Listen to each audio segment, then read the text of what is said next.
স্থানীয়দের অভিযোগ, সুবর্ণ ছোট থেকে নাচ গান করে বেড়াতেন, বিভিন্ন অনুষ্ঠানে নাচতে যেতেন, টিকটকে অশ্লীল নাচানাচি করতেন। এবার রাতে ঝিনাইদহ শহরের একটি ভাড়া বাসায় গলায় ফাঁস দিয়ে আত্মহত্যা করেন ওই নারী। বিকেলে মরদেহ চুয়াডাঙ্গার দৌলতদিয়া এলাকার নিজ বাড়িতে আনা হয়।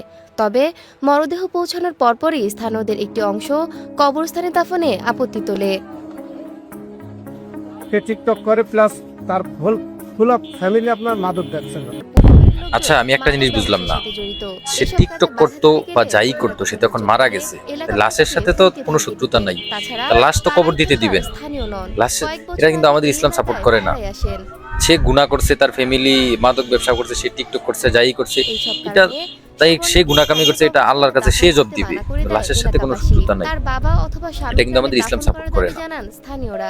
এই জন্য যারা এই কাজ করেছেন তারাও আল্লাহর কাছে ক্ষমা চান, আর যে মারা গেছে আমরা তার জন্য দোয়া করি, আল্লাহ যেন তাকে জান্নাত দান করে।